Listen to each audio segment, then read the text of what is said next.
Šį vakarą mes svečiuojamės Great Pet šunų dresūros mokykloje, kur Akvilė su Ūku parodys, ką reikia daryti, norint šunį pasikviesti nuo dirgiklių.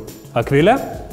Sveiki! Svarbiausia komanda, kurią šuniukas turėtų mokėti nuo mažų dienų, yra kvietimas. Kaip padaryti, kad šuo labiau reaguotų į komandą ir atsišauktų nepriklausomai nuo to, kas pasirodė jo akiratyje. Visuomet sakau, kad pavadėlis yra būtina priemonė tam, kad galėtumėm sustabdyti šunį. Tad jeigu jūsų augintinis nemoka kvietimo įvairiose situacijose tarp įvairių objektų, geriausia jo nepaleidinėti nuo pavadėlio.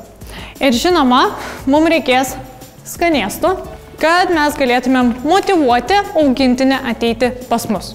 Pirmiausia, galime mesti skanėstą ant žemės, laikome pavadėlį tvirtai ir nekartojame komandos. Komanda turėtų nuskambėti vieną kartą. Pasakau, pas mane.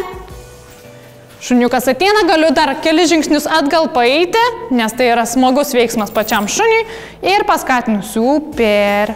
Jeigu jūsų šuo visiškai nėra motyvuotas paimti tai, ką jūs padėjote ant žemės, kelis kartus galite leisti jam paimti, pasiekti tą objektą arba maisto gabaliuką, kad jis žinotų, kad tai yra labai vertingas dalykas. Lygiai taip pat galime padaryti ir su žaislu.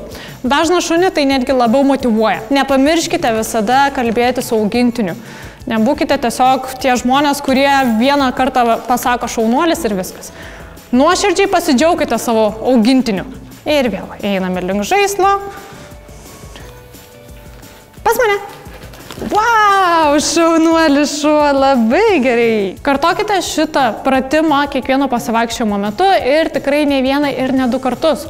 Kuo dažniau, tuo geriau. Ir tikrai pamatysite puikius rezultatus ateityje. Ačiū Akvilei, ačiū Ūkui. Jeigu jūs, mielieji, turite daugiau klausimų galbūt apie šią dresūros pamokėlę arba dar kitų klausimų, tai rašykite mums į mūsų Facebooką Gyvūnų pasaulis. Sėkmės pamokose.